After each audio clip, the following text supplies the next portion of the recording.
சாருக்கு வந்து பார்த்தீங்கன்னா நம்ம இம்ப்ளான்ஸ் மூலமாக ஃபிக்ஸடாக பற்கள் கொடுத்துருக்கோம். இப்போ தற்காலிக பற்கள் கொடுத்துருக்கோம். சார் வந்து இட்டாலி பிராண்ட் தேர்ந்தெடுத்திருக்காங்க. மேல் கீழ் தாடைக்கு இம்ப்ளான்ட்டுக்கு 3 லட்சம் ரூபாய் ஆயிருக்கு.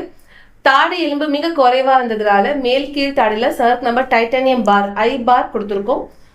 ஒரு பாருக்கு வந்து 40,000 ரூபாய் ஆகும். 2 தாடைக்குமே பார் கொடுத்ததுனால 80,000 ரூபாய் இருக்கு. இப்போ நம்ம இம்ப்ளான்ட் பொறுத்ததுக்கு அதுக்கு மேல டைட்டானியம் பார் கொடுத்ததுக்கு மற்றும் இப்போ கொடுத்துருக்க தற்காலிக பற்களுக்கு 3,80,000 ரூபாய் இருக்கு. இந்த சிகிச்சை செலவுக்கு நம்ம வாழ்நாள் முழுவதும் பொறுப்பெடுத்துப்போம். அதாவது இம்ப்ளான்ட்டுக்கும் டைட்டானியம் பாருக்கும் நம்ம வாழ்நாள் முழுவதும் பொறுப்பெடுத்துப்போம். ஏதாவது தொந்தரவு இம்ப்ளான்ட்ல பிற்காலத்துல இருக்கு அப்படின்னா அதை சரி செய்யறதுக்கு எந்த ஒரு கட்டணமும் இருக்காது. 6 மாதங்கள் கழித்து இந்த தற்காலிக பற்களை நீண்ட கால பற்களா மாற்ற வேண்டியதா இருக்கும். அதுல 2 வகைகள் இருக்கு. ஒன்னு HAPC, இன்னொன்னு GCAM. HAPC வகை தேர்ந்தெடுத்தாங்க அப்படின்னா ஒரு பல்லுக்கு 8,000 ரூபாய் ஆகும். மேல் கீழ் தாடை ரெண்டுமே சேர்த்து 24 பற்கள் கொடுப்போம். 24 பற்களுக்கு 1,92,000 ரூபாய் ஆகும். 2வது வகை GCAM வகை. GCAM வகை தேர்ந்தெடுத்தாங்க அப்படின்னா ஒரு பல்லுக்கு 10,000 ரூபாய் ஆகும். 24 பற்களுக்கு 2,40,000 ரூபாய் ஆகும். GCAM பற்களுக்கு நம்ம 10 வருடம் பொறுப்பெடுத்துக்கிறோம்.